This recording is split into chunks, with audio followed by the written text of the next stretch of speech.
Good morning, everyone. Hope everyone's doing well. Everyone enjoyed the cool weather yesterday because today is going to be warmer. So, glad we had a good week. Glad God is still on the throne. Glad we still serve a living God. If you want to go ahead and turn to Daniel chapter 3, Daniel chapter 3, this morning's lesson is entitled Through the Fire. Through the Fire. I'm gonna try to read. I'm not the best person to read out loud, but I'm gonna try to read most of this chapter. If you bear with me, we'll get through it. But I hope you can get something out of this. I was riding along yesterday, and if you know where I live, if you come through Dover, and there's a sign up right now that says smog, which is fog and smoke. You can't hardly see. And I was thinking, and on the news right now, there's a big fire over in Texas. It's burned almost 1.5 million acres, one of the biggest fires that's ever hit the state, almost in the United States. And I thought about it, and I was wondering, Brother Matt, what I was going to teach on this morning. I had a little thoughts, but I felt like the Lord confirmed it yesterday when I was riding down the road that we needed to talk about Shadrach, Meshach, and Abednego. I know we've heard it, we've been taught it our whole life, from the beginning, but as I was studying and thinking about it and reading yesterday, trying to prepare for this, I felt like God had a direction He wanted me to go with this, and so if you bear with us, hopefully we can get something that can benefit everyone this morning. Daniel chapter 3, and we'll start in verse 1. It says, Nebuchadnezzar the king made an image of gold, whose height was 60 cubits, and breadth thereof 6 cubits, and he set it up in the plain of Dura in the province of Babylon. Then Nebuchadnezzar the king sent to gather together the prince and the governors and the captains and the judge and the treasurers and the counselors, the sheriffs and the rulers of the provinces, to come to the dedication of the image which Nebuchadnezzar the king had set up. Then the prince and the governors, the captains and the judges, the treasurers, the counselors, the sheriffs, and all the rulers of the provinces were gathered into the dedication of the image that Nebuchadnezzar the king had set up. And he stood before the image of Nebuchadnezzar had set up. Then the herald cried out, To you it is commanded, O people, nations, and languages, that at what time ye hear the sound of the cornet, flute, harp, sackbut, psaltery, however you say that, and all kinds of music, ye fall down and worship the golden image that Nebuchadnezzar the king hath set up. Whoso falleth not down and worship shall the same hour be cast in the midst of the fiery furnace, burning fiery furnace. Therefore, at the time when all the people heard the sound that the Nebuchadnezzar had set up, wherefore at a certain time the Chaldeans came near and accused the Jews. And they spake and said to the king Nebuchadnezzar, O king, liveth forever. Thou, O king, hast made a decree that every man shall hear the sound of the cornet, the flute, the harp, the sackbut, the psaltery, and the Darkmire, and all the kinds of music shall fall down and worship the golden image. And whosoever falleth not down and worship, that he shall be cast in the midst of the burning fiery furnace. And there are certain Jews whom have set over the affairs of the province of Babylon, Shadrach, Meshach, and Abednego. These men, O king, have not regarded thee. They serve not thy gods, nor worship the golden image which thou hast set up. Then Nebuchadnezzar, in his rage and fury, commanded to bring Shadrach, Meshach, and Abednego. And then they were brought these men before the king. Nebuchadnezzar spake and said unto them, Is it true, O Shadrach, Meshach, and Abednego? Do not ye serve my gods, nor worship the golden image which I have set up? Now ye be ready, that at the time ye hear the sound of the cornet, the flute, the harp, the psaltery, the however you say that, and all the kinds of music, ye fall down and the worship the image which I have made. But if ye worship not, you shall be cast in the same hour into the midst of the burning fiery furnace. And who is that God that shall deliver you out of my hands? Shadrach, Meshach, and Abednego answered and said, O king, O Nebuchadnezzar, we are not careful to answer thee in this matter. If it be so, our God, who we serve, is able to deliver us from the burning fiery furnace, and he will deliver us out of thy hand, O king. But if not, be it known unto thee, O king, that we will not serve thy God, nor worship the golden image which ye have set up. And then was Nebuchadnezzar full of fury, and formed a visage against Shadrach, Meshach, and Abednego. Therefore he spake and commanded that they heat the furnace 7 times more than they was wont to be heated. And he commanded to the mighty men that were in his army to bind Shadrach, Meshach, and Abednego, and cast them in the burning fiery furnace. These men were bound with their coats, their hosen, their hats, and other garments, and were cast in the midst of the burning fiery furnace. Therefore, because the king commanded was urgent, and the furnace exceedingly hot, the flames of the fire slew those men that took up Shadrach, Meshach, and Abednego. And these 3 men, Shadrach, Meshach, and Abednego, fell down, bound into the midst of the burning fiery furnace. And then Nebuchadnezzar was astonished, and rose up haste, and spake unto the counselors, Did we not cast 3 men bound into the midst of the fire? They answered and said unto the king, True, O king. He answered and said, Lo, I see 4 men loose, walking in the midst of the fire, and they have no hurt. And the form of the 4th is like the Son of God. Then Nebuchadnezzar came near the mouth of the burning furnace, and spake and said, Shadrach, Meshach, and Abednego, ye servants of the Most High God, come forth and come hither. Then Shadrach, Meshach, and Abednego came forth in the midst of the fire. And the prince and the governors and the captains and the king council being gathered together saw these men upon their bodies. The fire had no power, nor has their hair on their head been singed. Neither were their coats changed, and nor the smell of fire had passed on them. Then Nebuchadnezzar spake and said, Blessed be the God of Shadrach, Meshach, and Abednego, who has sent his angel and delivered his servants that trust him, and have changed the king's word and yielded their bodies, and they might not serve nor worship any god except their own God. Therefore I make a decree that every people, nation, and language which speak any things amiss God of the God of Shadrach, Meshach, and Abednego shall be cut in pieces, and their houses shall make a dunghill, and because there is no other God that can deliver after this sort. Then the king promoted Shadrach, Meshach, and Abednego in the province of Babylon. Like I said this morning, we're going to talk about a very familiar story, probably a story that everyone knows, everyone could quote, everyone can discuss it, and it's just, it's that story that if you come to Sunday school at all, you know that story. That is one of the stories that we talk about, that, these 3 Hebrew boys that walked in this furnace, they're thrown in, but they were delivered. This morning, I wish that I could tell you that when you were saved, that we will not experience heartaches or disappointments. I wish I could testify this morning and tell you that just because we serve God, that everything's going to be easy. Everything's going to be a walk in the park, but it's not, Brother Matt. In Job 14:1, it states that man that is born of a woman is a few days and full of trouble. There's one thing that I can make sure and guarantee this morning, that if we get saved, we generally put a bullseye on our back that the devil likes to take shots at. We can expect trouble, we can expect opposition, and we can expect adversity. We can. As Christians, we can expect that. But we have 2 options. Option number 1 is we go through the valley, the storm, or the fire, and you just give up and quit. You just say, I'm done with this. I don't want to go on with this. I just quit. In the middle of the trial, in the middle of the storm, I just quit.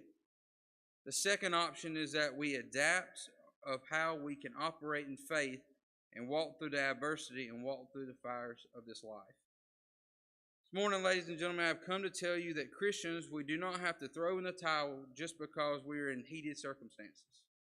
But it's possible for us to walk through our heated circumstances in life. Before we can get into the heated circumstances of this, we have to just talk about who Shadrach, Meshach, and Abednego actually were.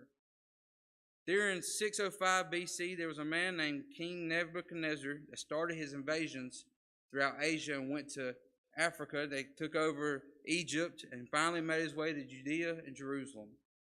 During these invasions, they would take captives and take prisoners back to Babylon. In chapter 1 of Daniel, in verse 4, it says, Children in whom was no blemish, but was favored and skillful in all wisdom and cunning and knowledge and understanding science, and not such and such as had ability in them to stand in the king's palace, and whom they might teach the learnings in the tongue of the Chaldeans. Therefore Daniel And Shadrach, Meshach, and Abednego were taken to Babylon because of this purpose. They were the chosen ones out of their group.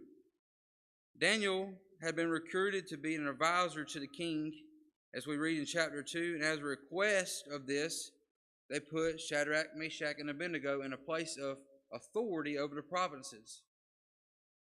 So that gets us to chapter 3, where we're at.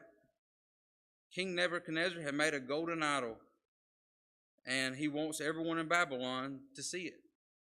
So he's gathered everyone together, and I have a very vivid imagination of this, but he's gathered everyone together. He's gathered, and it talked about all the judges, all the sheriffs, all the counselors. Everyone that he thought was important was there. Everyone that was chosen was there. And this time between chapter 1 and chapter 2 and chapter 3 is a long time between there. And you got to think about it. We got to get in the mindset of where Daniel and Shadrach, Meshach, and Abednego's at. They've been taken out of their homeland, transported to Babylon, and been taught the ways of the king. They're trying to brainwash these people into believing that Nebuchadnezzar was the person they should be following. So we get to this point where they're surrounded by this golden god, this idol that they're fixing to worship. And you think that if you've been raised in Judea or Jerusalem at this point, that it would just, we're not supposed to do that, Brother Bryce. How do we get to this point that I'm in a place where I like to see it, in my mind, there's this golden statue that he's made. It's 90 feet tall and 9 feet wide, and it's standing there, and I'm going to put them all in a row, and I'm going to make them worship it. I'm going to put them in rows like we have our pews today, and they're going to stand, and they're going to bow, and they're going to worship my God. They're going to worship this idol. They're going to worship this thing that I have put upon them. So he's invited all these people that he thought was loyal to him. He must have thought a lot of Shadrach, Meshach, and Abednego to put them in the place that they were in. He must have had enough confidence in them that, maybe he didn't believe and didn't 100% go along with how they reacted to things, and maybe sometimes he didn't believe the way they worship, but he had enough confidence in their life that he put them in a place of that authority. So, but by the command of the king, everyone was to bow at the music. But everyone except the 3 Hebrew boys did bow. My question this morning is, why did they not bow? It was because of their commitment. The commitment that steered them. These 3 Hebrew boys did not make a commitment at the moment of the idol, but they had to make a commitment before the idol. They had to make this commitment before they left their homeland. They had to make this commitment before they ever got on this journey and been put in bondage in this situation. They made a commitment that will serve the one and only God. Because you can imagine, as I said, they're trying to brainwash these guys into believing that I'm the man, I'm the king, I'm Nebuchadnezzar. You're going to follow what I want you to do. And some historians believe that Nebuchadnezzar was actually a greater conqueror than Alexander the Great. He conquered more land and more people in this time, but that's what some historians believe that. So yeah, they were probably a little afraid, Brother Rice, that if I don't do this, what are they going to think? What am I going to do? But they made a stand. Throughout this walk of faith, we can make those commitments to Christ before we ever face those storms, those fiery furnaces. And I was talking to an individual the other day, and I was talking to him about how we represent our Christian walk. How do we represent that we are the sons of God or the daughters? How do we represent that? And I was talking to Dad yesterday, and I was explaining this to him. The thought is that, when I was growing up and we went to job interviews or in school, I represented my father, my natural father. And everything I did, if I got in trouble, my dad knew about it most of the time. Most of the time, he knew about it before I got home. I represented my family. But how much more of we being sons and daughters of Christ, that we represent him in the spiritual realms, that we go to work and we go through these things, or if you don't go to work, you at least got to go to Walmart. That we represent him in a way that we say, that's my father. And I'm not belittling the scenario, but that's who I represent. That is who I follow. That is the one that brought me out of my bondage. That's the one that, gave me liberty, gave me freedom. That's who I represent. And I was in a conversation the other day with another individual, and he told me, and I'm not pinning feathers on me or giving building me up, but he was like, Brandon, something's a little different about a situation, and I've been going through some stuff lately, and he says, you act a little different. And I said, what are you talking about? He says, you just act like you handle the situation a little different than you were before. And I told him, I said, every morning when I get, and I urge my coworkers to do the same, is that when I get in the car, before I ever leave the house, or I get on the little stretch before I get on 82, I pray, Lord, I can't control the circumstances, but in everything that I do, I want to give honor to you. And that may seem a little silly. I work a desk job. We don't get out in the public a lot, but we do deal with the public. But that means every time I go fill up my gas, I want it to be honor to you. Every time I go get groceries, I want to bring honor to you. Every time I go get something to eat, I want to bring honor to you. And when you think about it, he wants us to do everything we do to give honor to him. That means every time we come to church, we give honor to him. Every time we go somewhere and hang out with people, you're supposed to give honor to him. Now, I'm not saying, Brother Dimble, that we just sit up there and every time we sit down to eat and we're in conversation that I'm just going to bring up and just talk about Christ all the time. That's not what I'm talking about. I'm talking about the reaction and your attitude towards things should be honor into him. And I was thinking about it because I was getting real aggravated, Brother Bryce, about some things, and it hit me one day coming home. I said, if that person that sees me getting aggravated about that, that's a reflection of him. If I'm giving honor to him, that's how it is. Same way with these boys. At this point, how did they get to the point where they were at? Well, they were trusted by the king because they were giving honor to God in everything they did. How would they get to this point? They were being trustworthy. They were showing who they really were, how they were acting. But it came down to make a stand because they were giving honor to him. We need a generation that's committed as Christians, that in the world we live in, is trying to make our churches and our Christians take a knee and let them bow down to their gods and their idols. We need to have the mentality that even if the whole world goes against God, we will take a stand no matter what. I was thinking about that when I wrote it down, that we have to take a stand in the school systems and in the world we live in. They push this narrative that this is the normal. It is normal for a man to love another man. It's normal for a woman to love another woman. That's not normal. They're pushing an agenda. They're pushing the agenda of being greedy and selfish and all of a sudden down people's throats that this is acceptable, and we've come comfortable with not having conflicts with it. We just are complacent in that scenario that they're going to do what they're going to do and it's going to be okay. It's not okay. You have to take a stand even though everyone else may bow and say, you know what, we're not going to teach it, we're not going to preach it, we're not going to talk about it. It's just going to be the elephant in the room and we're going to be okay with it. And it may be a big thing, like this idol was here, but we're just going to let it go because I got to get my paycheck.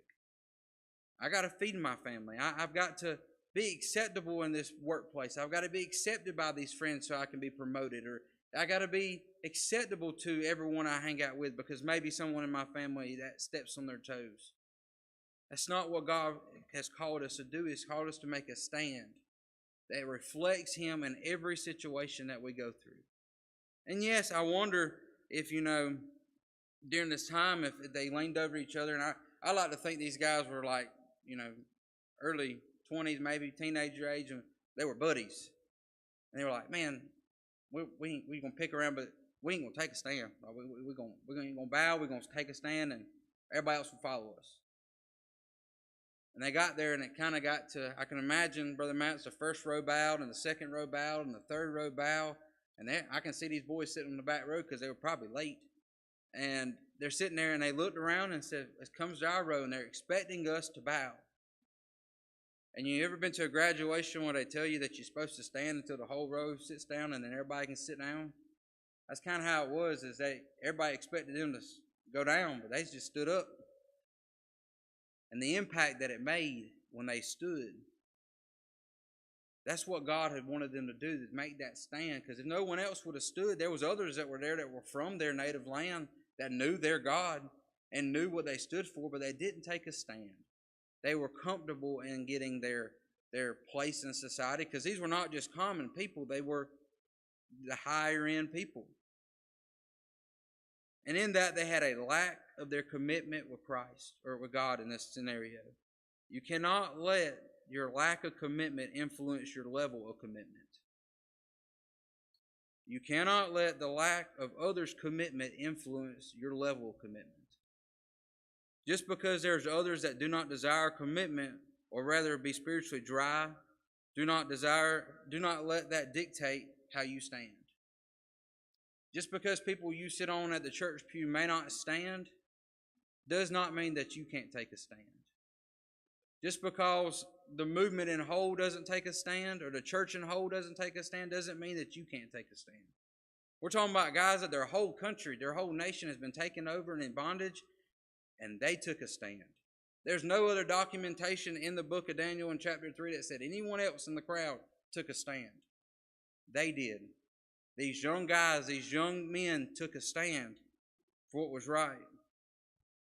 So what happened? We all know Nebuchadnezzar got aggravated, and he said, we're going to take these boys and we're going to show them what it's about. I told them that we're going to throw them in the fiery furnace. In verse 16 it says, Shadrach, Meshach, and Abednego answered to the king when he got up to ask him why he didn't stand. He said, O Nebuchadnezzar, we are not careful to answer thee in this matter. If it be so, our God whom we serve is able to deliver us from the burning fiery furnace, and he will deliver us out of thy hand, O king. But if not, be it known unto thee, O king, that we will not serve thy gods, nor worship the golden image which thou hast set up. When I read that the other day, last night I wrote this down and I typed it out so I could actually read my handwriting. But I put in there they had faith in God. Well, I believe he can deliver us out of this situation. That's a lot of faith. I believe he's going to stand by me in this situation.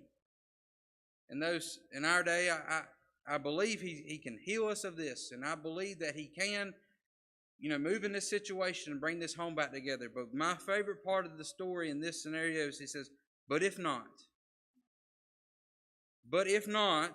be it known unto thee, O king, that we will not serve thy gods, nor worship the golden image which has set up. To me, in my commentary, in my understanding is, but if he doesn't move, I'm still going to serve him. If he doesn't deliver us out of this, I'm still going to worship him. Just because my family prayer hasn't got answered, I'm still going to walk with him. Just because the door may have closed and I don't understand, I'm still going to praise him.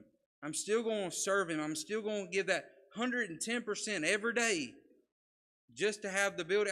It's not that I have to serve him, but I get to serve him. When you think about it in that manner, that it's not, in this scenario, Nebuchadnezzar was forcing these men to worship. But I get to worship. It's a whole different scenario, because I guarantee you, if you would have put the other men up there and they would have said, if you don't bow to this God, they would have not said, but if you are going to kill me and he doesn't deliver me, then I'm still going to worship your God. No, they were weak in their commitment. But these three boys got to a place, and they had not seen, per se, the miracles and read the rest of the end of the book like we have. They said, I believe in this God that we serve, that he can do, exceedingly abundantly above all, that I believe that even if it's meaning for me to put my life on the line, that it get out of my comfort zone, I believe he's worth serving. But if we are to die, if we are to our understanding, I don't think Shadrach and Meshach and Abednego, and we can read in the rest of the story, I don't think they ever thought the scenario of how they would be delivered was going to happen. In my mind, when they got to this point, was they're cranking up the furnace and they're getting to this point, and they said, but if you're going to kill me, I'm still going to serve him. And they thought, well, if we just talk these words, he'll let me go. Don't you? He's the king, and we're his advisors, and he knows us. We're good guys. We got it all together. They know we're trustworthy. And why would they punish the good guys? And Nebuchadnezzar, he gets the furnace ready. And Nebuchadnezzar gives the order to throw them in the furnace. And he said that they were going to turn it 7 times hotter than the normal temperature. So in this, the temperature that I got off another commentator states that it'd be 1,400 degrees Fahrenheit, which means in a matter of 10 to 30 seconds, you would be dead. They usually cremate people at 1,500 degrees Fahrenheit, so they just become ash in the matter of minutes. And you can imagine, and we'll get to it, but that all those people were still there watching, seeing the king react to the situation, to react to it, and they cranked it up to 1,400, and he went in there, and in my eyes, they got the two biggest guards they had, and maybe they were captains in the army, and said, I want you to bound these guys up together. And I want you to walk them over to this furnace, and I want you to throw them in it and then walk away. So they bound them up and they threw them in. And Nebuchadnezzar, he thought he's got the toughest guys out there to do it, and they couldn't even withstand the heat outside the furnace, and it killed them. So we're at this point where these guys are in the furnace. They're in the fire. They're in that time where they're expecting, I'm about to die. And I looked up items that you put in fire, things that you purify with fire. And I found this really interesting. And I was reading this verse, and it said, Peter 1:7, that the trial of your faith being more precious than gold that perished, though it may be tried with fire, might be found unto praise and honor and glory at the appearing of Christ Jesus, or Jesus Christ. So gold, they use a cyanide to extract gold from ores forming called Dore, D-O-R-E. So in the onward to the next stage of this, they would put this item into this fire to refine it. And this process of refining is when it's re-liquefied in a furnace, then heat with generous amount of soda and ash and borax, and the effective process separates the gold from the impurities and other metals traces. And there are actually a range of interesting and scientific technology ways that gold can be refined. And whatever the method, what remains of the gold, the purest gold on the planet, and it's been cast into this beautiful bar that glistens like as I said in here, like the sun. And I found that very interesting, is while we are going under our refining process in our life, the heat may be cranked up and it may get a little hot, but when we get out, we'll look like the sun. When we get done, that image of what we were is not, we were not as pure going in. But when we come out, we come to its purest form. We come to that place where the heat has made us to where all those little extra things that we had on us are gone. Those blemishes, and it's another commentator stated that, in this time, how big the furnace was. They said that the furnace that they threw these boys in were the same furnace that they melted the gold down to build the idol. Isn't it like the devil to try to crank up the fire for the idols, to make the idols, and try to throw you in that same fire? But God said, not today, devil. You can't take the fire that you're going to make other idols out of and purify my children. You can't do that. It's not possible. You can't take the fire of this world, that the whole world's on fire, and deal with my children, because I got to protect them around them. I got a barrier around them. So when they got in there, they threw them in the fire, and it says that they were down. They threw them down into the fire. They threw them in that place of being down. And it says, and I wrote this down also, it says, don't let the devil convince you that just because you're down in the middle of your fire, that we have to stay there. Just because you get thrown around in this fire in your life doesn't mean that you have to stay down in the fire. You don't have to be in this place. It's time for you to get up. It's time for you to be there. Time to be in that situation. It's time for you to stand up in the fire of your life. And it's amazing when they threw them in this fire, there was a bond and they were down in the fire, but now they're loose and up. Nebuchadnezzar, in verse 24, says, Then Nebuchadnezzar the king was astonished and rose up in haste and spake unto the counselors, Did we not cast 3 men bound into the midst of the fire? And they answered and said unto them, True, O king. And he answered and said, Lo, I see 4 men loose, walking in the midst of the fire, and they have no hurt, and the form of the fourth one is the Son of God. I can just imagine Nebuchadnezzar as he's looking down in his furnace, and he's counting. He says, they're walking around now. They're not bound up anymore. He counts. There's one. There's Shadrach. There's Meshach and Abednego. And, okay, we got to recount this. I got 1, 2, 3, 4. Okay, I know I'm not looking at this right because I knew we threw 3 guys in there, and there's a 4th one walking around, and he doesn't look like the rest of them. He's a pure, and I like to think when the Son of God showed up, and he was almost like a white image in this scenario. And at 1400 degrees, the flames are a red color, a dark red color. So he stood out. He was brighter than the flames. He was brighter than the heat. He was a sense that when Nebuchadnezzar started counting, he had to start all over again and say, wait now, are you sure that we threw 3 guys in there? I know there's only Shadrach, Meshach, and Abednego. We didn't. Maybe that's the other guy that we threw in there. Like maybe that's one of the guards. No, there was only 3 of them that we threw in there. And seeing that, he said, that's a bright light. You know, there's another guy walking around in there, and he just doesn't look like any of the rest of them. Newsflash that Jesus hadn't even been born yet. But you can't miss Jesus when he shows up on the scene. And you know, it doesn't say in here that they had some finite realization that, you know, they knew what he looked like. That no one had seen the Son of God before this time. But it wasn't like, I wonder who he said, it looks like that's the Son of God. It wasn't, that looks like there was this, that looks like it's the Son of God. There was no definition of who it might be. Or who it could be this or it could be. It was a definite. He looks like the Son of God. Isaiah 54:17 states that no weapon that is formed against thee shall prosper, and every tongue that rise up against thee in judgment shall be condemned. This does not mean that the weapon won't be formed. It just means it won't prosper. That means it doesn't matter what this world might, you know, make or bring up against you. It won't prosper.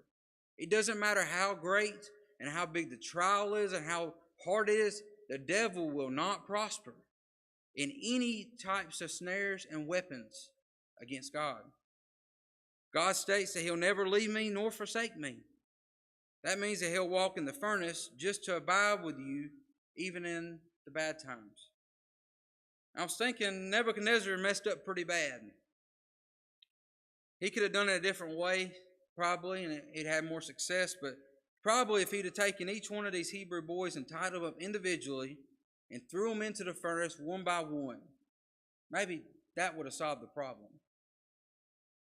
But what if God would show? If they'd done one by one, they might have had success. Maybe they would have been killed in the situation. Because I read in Matthew 18:20, and it states, for where 2 or 3 are gathered together in my name, there I am in the midst. Shadrach, Meshach, and Abednego.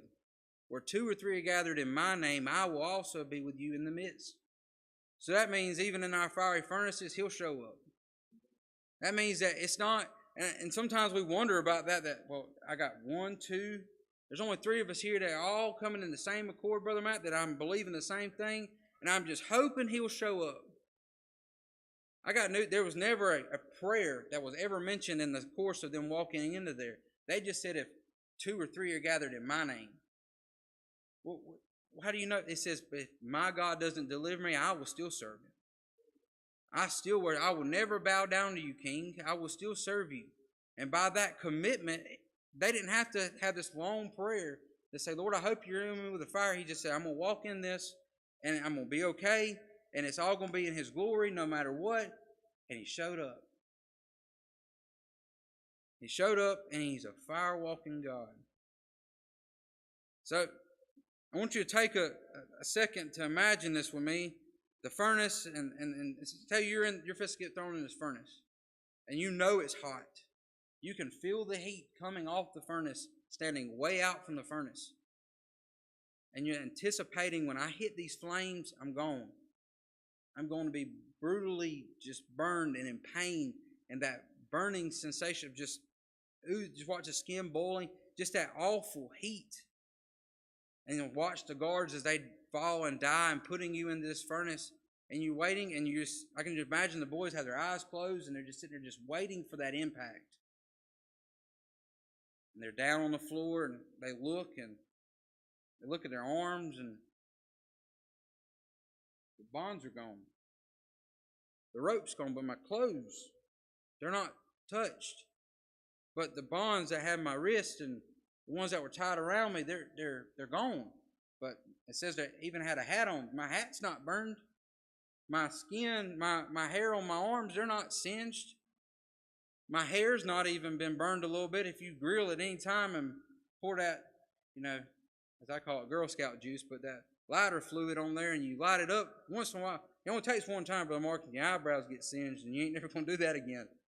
But they're not singed. They're in perfect condition the same way they were in there. I can imagine as Shadrach and Meshach are sitting there they're still laying, fixing to stand up, and they're like, man, what in the world is going on? We should be dead. We must be in that place of just, we don't understand where we're at, and we're just amazed we're still alive. And then you got Abednego sitting there going, hey guys, look. Guys, look who just walked in. Guys, hold on. I know you can't figure this out, and I can't either, but there's another guy just walked in the room. He just showed up. We've never seen him before. We had never seen him. Let's take we're not burning, and they probably can't even feel the heat. And they're sitting there going, we're not dead, and this guy just showed up. And said it was the Son of God. And if I could go ask a question to Shadrach, Meshach, and Abednego, this would be my question. If you all are loose and not bound, and you can walk, why did you not walk out of the furnace? Why did they not just get up after they realized that they were not bound and just walk out? It said Nebuchadnezzar had to call them out of the furnace to walk out. He told them to come hither. But why did they just not say, I'm bound, I'm going to walk out? Because if I could just, in my mind, it's better to be in the fire with Jesus than outside the fire without Jesus. It was better to be in there and not understanding what was going on and be in His presence than it was to be outside of it saying, I know I believe, and I know that I've already got here and He's already broke these chains and these bonds, and I'm just going to walk out and act like, well, He had it. No, I'm going to stay here a little while in His presence. But you're in the fire. You're in that dangerous spot. It doesn't matter. When you get in the presence, it doesn't matter what's around you. It doesn't matter what you're facing. When you're in the presence of God, it all changes everything. There's just something about the fires of our lives that we get the experience of a look at Christ like we never have before. We get to that place where we can see things that we never have before. He's not the lily of the mountain. He's the lily of the valley. Sometimes we have to go through these things to understand the perspective of Christ and the purity of how He is. It's extremely important in our relationship with Christ to look at Him during these fiery times in the flames. They could have played victim and said, we should have never been here. The flames are too hot. I'm uncomfortable. But instead, they rose up and became victors instead of victims. It's better to be in the fire with Jesus than outside the fire without Him. This morning, if you're going through a fire, don't be discouraged. He'll show up. And you don't even have to really be in a prayerful mind. He can show up when you least expect it. But I'm glad that He still is the same God to show up in our fires and still be able to walk through those times with us.